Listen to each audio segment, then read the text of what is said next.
So here we are recording what is this, January? Is this January 17th already? Yes. God, January 17th meeting of the Board of Health. I'm here, Catherine Hilton, Garrett Simonson, Arlene Reed, and Wim Levine are here, and we're expecting Noreen Pease any moment now. And I do hope that she'll remember and come in, because she is the one who will know about the question of who are the primary and secondary health contacts. Do you want me to text her, Kent? Yeah, why don't you Okay. make sure she didn't forget?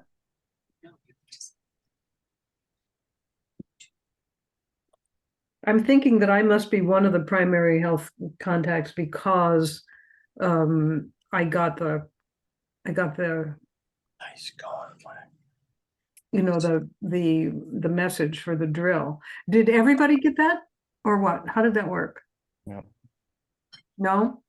No, and my understanding from talking with people at DPH is that they sent it out in a very unconventional way.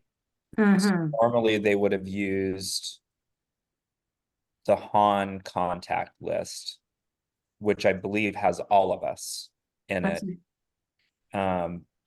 But the way they sent it was there's on the MDPH WebEOC, there is a contact list within that, and they sent it to those contacts that are only in WebEOC. So I think that that's maybe why you only received it.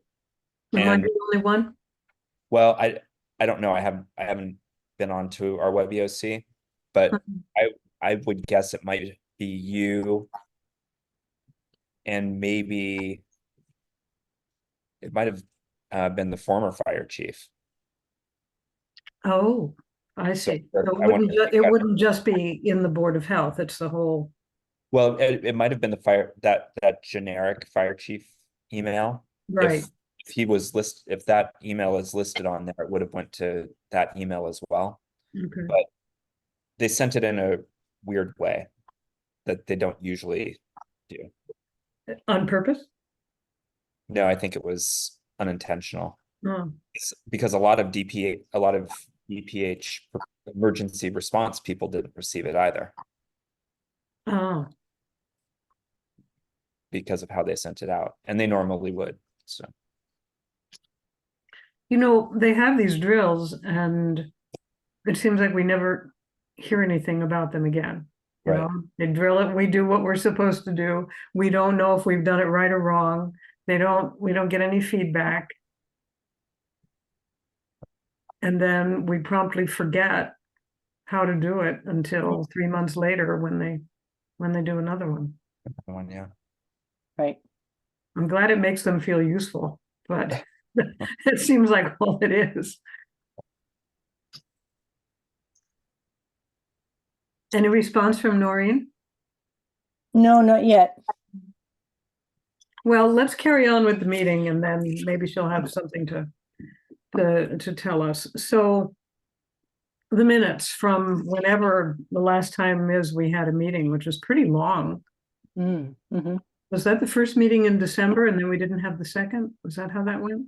It's true. Okay, so the minutes from the first meeting or the first week of December, is everybody okay with them? Anybody not okay with them? All right, I will send them to Grace. Primary and secondary thing.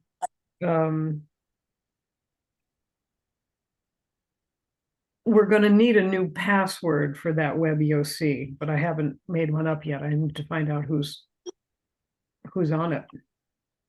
So one piece of business that didn't make it onto the agenda is a disposal works construction permit application for a duplex on Montague Road, 441 to 443, owned by Martha Jane Corcoran. It's got 8 bedrooms because it's a duplex. And so it's just a complete replacement. Claudia recommends that we approve it. Is there more that you would want to know or find out? It goes in the same site as the old one, right? So, And it doesn't go in the exact same site because you can't put it in the exact same site, but usually I haven't compared it to the old one. Usually there's a reserve area designated when the system goes in the first place. And got that is for future repairs. yeah. Yeah. But yeah, it's okay with Claudia, so clearly she's covered. And she goes in person and checks it out. Is that how that works? She goes to the perk test and Got it. witnesses that. And then they send her the plan and she reviews that in her office. And Got it. then after it has been installed, she goes and inspects it before they cover it up again. Yep. Good. So is everybody okay with my issuing that permit? Yes, Yes. you need a motion? Oh, if you like, sure, go ahead. Okay. I move that we vote to assign this permit. Second, All in favor? Garrett, yes. Arlene, Yes. Wim, Yes. Kat, yes. All right, I will do it. There is another duplex on Montague Road owned by another person. And we've had some complaints about it. I think it's the owner on one side and a tenant on the other side, and the tenant has complained. We got a call from somebody at the state. I guess they had complained in that way. They said the furnace was out and the septic was backing up. This Wow. was weeks ago. So I told the state person, this was like, it had to do with like a child endangerment thing. So whatever department that was, I can't remember off the top of my head. I told that person, tell them to ask for an inspection because we can't just go marching in and inspect any place we feel like it. They have to ask. And it took like 2 weeks before they asked. And Claudia called them back ultimately. And it took them a long time to answer. It's something really strange there. Hmm. So that's in progress, and I'll keep you posted, but I can't really explain it. Speaking of things that I can't really explain, 56 Wendell Road, I just don't know what to think about this. Right.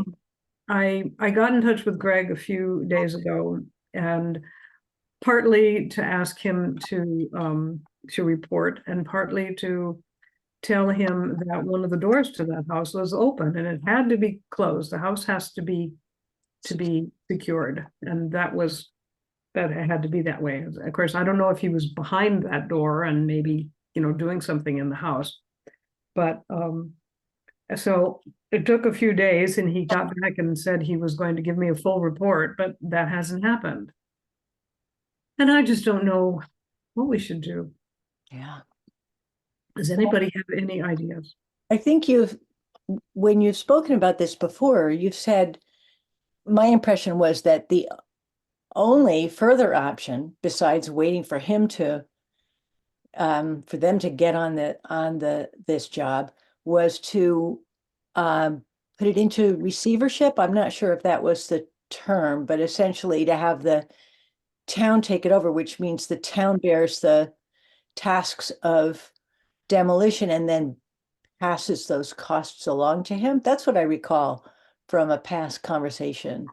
I think that when something goes into receivership, and Garrett might know more about this than I do, that a third party is designated the agent to get the job done, and that person gets paid. And that's the reason it seems problematic, because part of the problem here is financial. So I've been really unwilling to go that route. On the other hand, if he's having all of these health problems and this inability to do the work, and it's not like he hasn't been trying, at least he describes all kinds of activities that he's done, that it would be good if he would assign some family member or other competent person to take over the task, because this has been going on for years. Yeah, you have been extraordinarily generous and forgiving. Oh, well, shucks. And So- I Yeah, go ahead. understand. I mean, you don't want to increase the guy's hardship. However, there's a big issue of non-compliance here. Certainly is. Yes. Yes, there is. And Um, it's a hazard, actually. So Well, it could be construed as a hazard, but because it's been secured and I noticed it today that all the doors were closed, oh good. that it seems to me that we found that it was not a threat to the public health. Right? It's a threat to the public aesthetics for sure, but Yeah. as long as there's two things about that. One is that the house is secured and there's no easy entry for anybody that might want to get into it. And two, Greg does things there. He goes and he takes things out and disposes of them and stuff. So it's not like he's some kind of absentee landlord that has this falling apart building and it's an attractive nuisance in the middle of a city and people are breaking in and doing drugs and setting fires and whatever. So we don't have that kind of situation. So since there is a compliance issue, there's just the simple fact that we told him to tear it down and he hasn't torn it down. But as far as actual threats to the public health, I don't think there are any really. Yeah, as long as it remains sealed, right? Right. I mean, eventually it will, because there's a big hole in the roof. Eventually it'll get to the point where it rots and collapses. I can't tell you how many years ago it was that I sat down with Greg and Kathy at the Shutesbury Athletic Club one night, and I said, "So, you going to tear that thing down, or are you waiting for it to fall down by itself?" And they said, "Really, we're going to tear it down." I don't know if you were involved in this conversation. Several weeks ago, a couple months ago, he had come up with a plan to go up there on top of it with some friends that had built it with him in the first place, the upper story, and take down that whole roof structure and reduce it down to the floor deck there, and then cover it up until spring. But then he had some health setbacks and some weather setbacks, and he had to get a permit from the building inspector, and I don't know if he was able to do that or not. I guess I That's wonder. something at this point to have anybody set foot up there to try to do it by hand, taking down that top story. I would imagine there's a danger of them falling through some rotted boards or something, that a demolition company would probably go at it with They'd just come and knock it down with a big heavy machine and equipment. drag it away. But for a person to set foot around there and try to do it by hand, I mean, I'm not the building inspector, but I'd be worried about that. Right. Well, probably the building inspector was too, because nothing has happened there. And it's just really hard to get a hold of Greg. I guess I wonder if we're at a place where it's no longer just a Board of Health consideration, but it's multi-departmental. It's a public safety, it's a public health, it's a building inspector, it's I assume that they're current on taxes, so in terms of talking about receivership and that, I think probably taxes plays into that conversation a bit as well, Mhm. more than just condemnation of the property. Mhm. So maybe it's time to have a bigger conversation. And I mean, because now we've been through the discussion of, we're waiting on the insurance company, we're waiting on National Grid. Mm. And no, I don't know what we're waiting on. and I think we've been fair to Wim's point, Yeah. to provide additional time and but it's at some point it seems like something needs to be done. Yeah. Would How- that mean referring it to what, Becky, to get it on a select board agenda meeting agenda? Or what does that mean? Well, I mean, how would we approach that? I don't know. I don't know if the police chief and fire chief have had concerns about it. Yeah. If there's been conversation from the building inspector to them or to Becky about the situation. Mhm. Maybe the thing to do would be to have an in-person meeting, not necessarily the whole board, but one or two people from the board and maybe the fire chief and whoever else seems like they ought to be there, and Greg and Claudia, Mhm. and try to come up with some way forward. I would support that.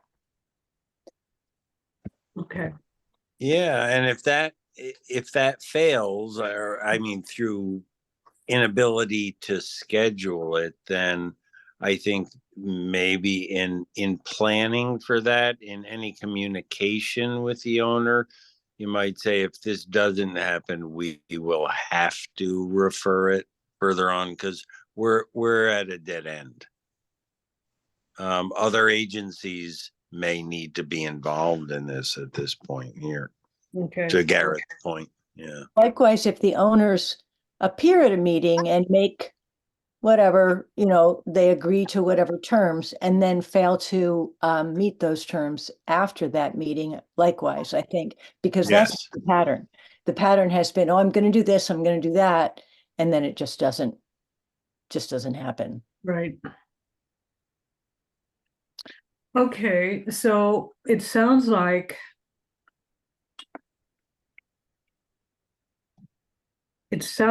we would need to get in touch with at least Lenny and maybe Kristen and see if we can schedule a meeting and then send Greg and Kathy a certified letter summoning them to this meeting. Mhm. And try to and put, we were going to have to put some teeth into it. Mhm.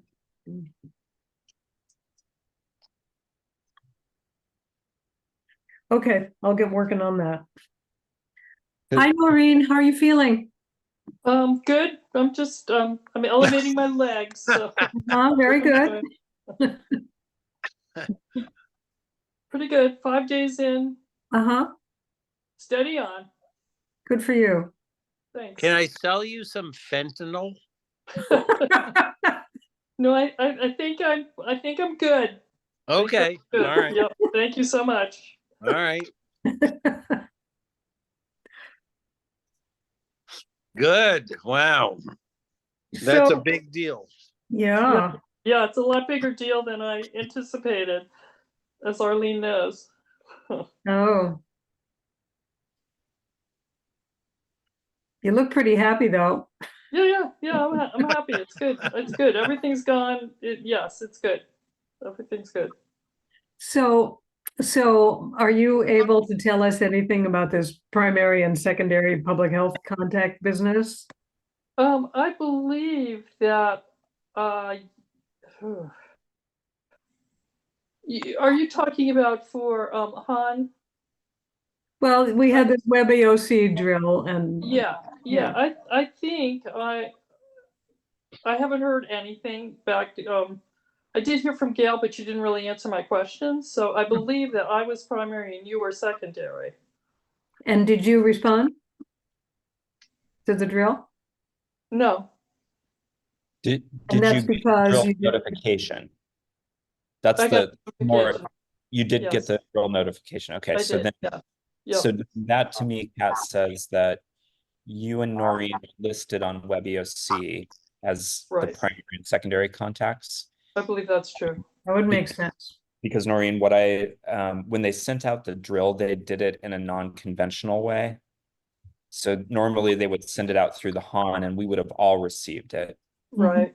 But they went into WebEOC and sent it through that platform.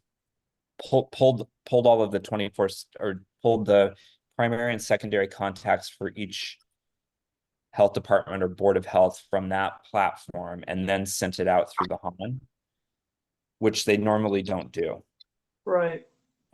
So I remember we discussed and we wondered if that was some sort of error or something. yeah, Yeah. and it was. Yeah. Okay. So, So are- I don't think it makes sense for me to be the secondary contact anymore. It probably makes sense for you to be the secondary contact, Garrett. And I'm fine with that. So we're all still on the HAN. All of us are on the Right. HAN there, so that's fine. And so within WebEOC, which DPH primarily thinks of as related to EDS, I'm fine with being secondary. Still knowing that Noreen or that Arlene's going to get notifications about Maven and all of Right. that, because I Right. would prefer a clinician to get any of the Maven notifications. so how would we make that happen? I think it's just about logging into WebEOC, and then there should be a tab in there that that allows you to update the contacts. Oh, yeah, I bet there is. Yeah. And then the other thing that I'll do is I'll tell Gail that you're the primary Cat and I'm secondary. Okay. Okay, and That won't impact Han and that won't impact Maven. Okay. okay. Um, and I'll need to change the password because I have the password on my computer, but I don't know what it is. You know how it does that I think automatically? does it, but Gail then- sent me the password, Kat. Oh, okay. Then I think she I'll- sent it to me too, but I'm not sure I Yeah, read that. I'm pretty But sure. the I'll password deal was with in the there. password and I'll make sure that Garrett has it. Okay. Okay, and that I have it, because I have no idea what it is. Right. So, okay. So Noreen, you said you didn't respond. Is that because you didn't have the password? I don't remember. I remember talking to, maybe I did. I don't remember.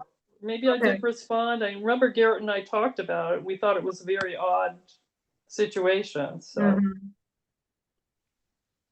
Yeah, well, I responded. But I was just saying before you joined us, they have these drills, but we never get any feedback on the drill. I mean, did we pass? Did we fail? What happened? You know, we have no idea. I'll ask Gail about it because in the region I work for, we did receive some stats that said, 70% of communities acknowledged the notification, 90% logged on. Uh-huh. So I would think that Gail has similar information, and maybe it just hasn't been passed on to Mathco yet. no, that's right. We used to get those reports at MAPCO. At least when Greg was our contact person. But I don't think we've gotten them as frequently in the meetings. And it should be something that's on the agenda on a regular basis. Again, what those stats are. Right, and it seems like it should come back to the communities and Yes, say, definitely. right? And in your community, nobody answered, and what's the problem or whatever. What's the point of having these drills if we don't learn anything from them? Yeah, I'm supposed to meet with Gail next week, so I'll ask her about it. Okay, Good. great.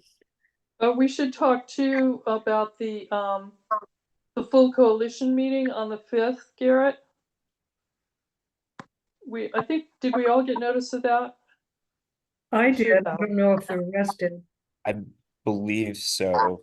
We should all be on that distribution. We should all be on that distribution, yeah. I got a notice, so, On February 5th? yes. So did I get anything on that? Let me look.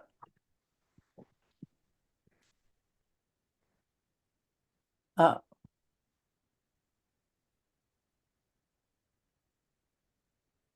I don't know that I got it. Is, It would have come from someone named Randy Cardinal. oh, there it is. There it is. I got it. I did get it. Okay. So the question is, only one of us, well, Garrett will be attending because he's on the steering committee, but we only get one vote as the full coalition, and the vote is on, I should let you speak, Garrett, you're the person now, but we're talking about our principles of operation, and there's been a group of steering committee members over the last couple of months that have worked on some modifications to that. So each town gets to vote, yay or nay, or comment on the changes that have been made to the principles of operation, which we would, from that time forward, be working under. And there are a couple of things that I think are important, and Garrett, you might have comments too, but one of the things I was concerned about was typically the coalition only met once a year at our annual meeting, and yet has veto power basically over everything that's the steering committee does. So I thought it was important that coalition members, that we should have more meetings of the coalition, at least quarterly, and that some representatives of boards should attend those meetings so that they know what's going on, because they have the ultimate vote in things that are changed, such as principles of operation, or, you know, voting on who the steering committee members are going to be, or, you know, what's in our annual meeting, things of that sort. And I don't know how others are feeling about that provision. There wasn't any concern about it at the meetings I attended, Garrett.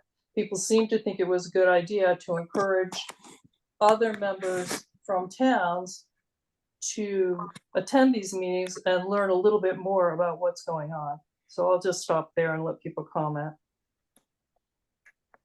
No, I think what you said is accurate. And, you know, from my perspective, just having the full coalition meet once a year doesn't really help them benefit from understanding what the deliverables are, you know, what the planner is doing to help support the communities to meet those deliverables and to, you know, do any preparedness planning. So I think it's helpful for the full coalition to meet at least quarterly. So in the proposed revisions to the principles of operation, and only an annual meeting is No, in the existing principles, Kat, only Yeah. only an annual meeting. Are there Doesn't mean are you there can't have more, but that's all we have had since I've been part of that board. and you think that we should have, it should be part of our principles of operation to have quarterly meetings instead of having them at will? Yes, I think there should, I think there should be an opportunity for members of the coalition to be updated on a quarterly basis as to what the steering committee is doing. In a meeting, not in Yes, and the other side of that is, in order to get your vote, in order to be able to vote, you have to be able to demonstrate that you have attended 3/4 of those meetings. So 3 out of the 4 meetings a year, someone from our board, for example, must attend that meeting. Doesn't have to be the same person each time. Does not, no. Somebody has to, you have to have a presence, your board has to have a presence there. That's right.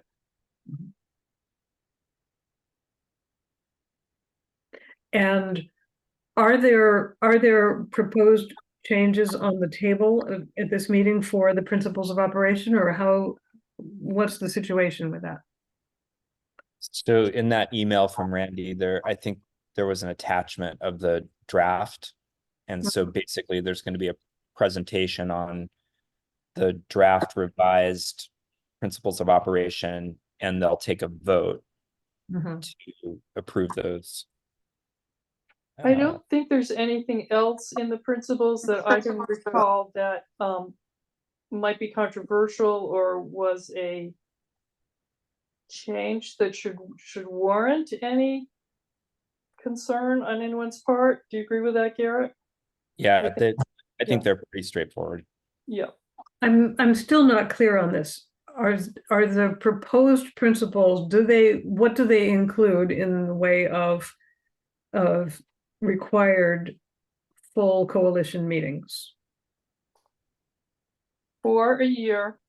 Okay, so that is in the proposal that is going to be presented. Yes, it is. Okay, gotcha. Thank And you. of those 4, that a town would need to attend at least 3 out of the 4, and that would be recorded. Mhm. And if you don't attend, then you're not entitled to vote. Okay. And So it's really encouraging, it's intended to encourage more participation and understanding of what's going on. that seems good. Right. Okay. And then this vote that we would either keep or lose would take place at the annual meeting?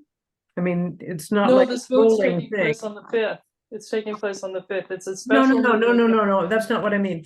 I mean, if we fail to go to 3 of these quarterly meetings and then we don't get a vote, I mean, is that like a rolling thing? Or, supposing I show up for meeting number 4 and nobody's gone to meetings 1, 2, 3.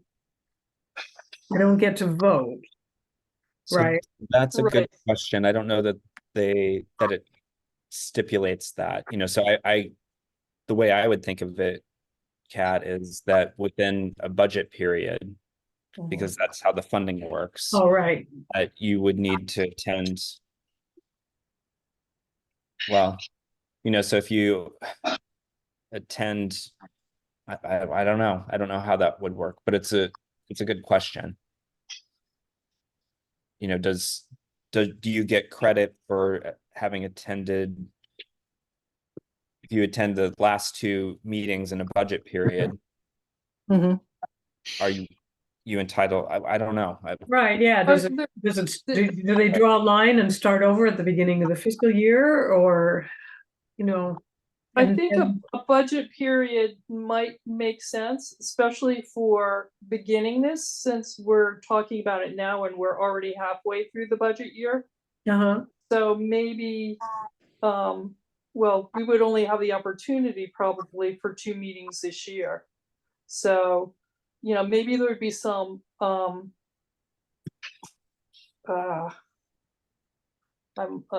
at a loss for words, like beginning procedure, whereby if this fiscal year, if towns attend 2 meetings, then they get their vote, because that's all there would be the potential to be, would be 2 meetings. Yeah, right. it's like a grace period. Yes, a grace period, exactly. Mhm. I don't know if anyone else is going to bring these questions up, but it should be worked out how that will be tracked. And I think Yeah. it needs to be tracked at each of the, quarterly steering committee meetings. And I like the idea, Garrett, of having it consistent with the fiscal year for the grant. So this meeting is open to every member of every Board of Health in the coalition? Yes, but I will be extremely surprised. You can comment too, just from your experience in yours, if many people attend. But I don't know. We're proposing to change the principles of operation, so every town could decide they want to attend. Mhm. They That should, would be good. yeah. So, And we only get 1 vote, although all of us can attend, just like at our annual meeting when we, go and eat dinner, we can all attend, but you only get 1 vote. right. And it's Garrett who would cast that vote as our representative? that right? It doesn't need to be me Okay, since I'm on the steering committee. But I plan to attend that meeting just because I've worked on this and thought about this. Mhm. But I don't know if I'm a good spokesperson. I'm not sure how I am viewed. I think I'm viewed in good light by the steering committee, maybe not so much by the other towns. I don't really know. So I'll throw that out there. I'd like to go. I'd like to be, considered for a person able to vote, or at least I want to be able to speak to some of these issues like I have tonight. Mhm. But maybe someone would be viewed more positively than I am. I'm just throwing that out there. Well, it's not a popularity contest after all. I mean, presumably we're going to be voting on the actual issues. Right. Yeah. And I hope you would speak, Maureen, because I don't have as much of the background that you do on it. And you worked on it. So Right.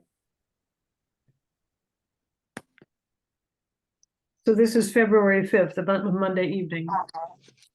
Yes. Is it 4:30 or I don't remember the time. I'll check. I think it's 5 o'clock if I Okay. bring the email back up.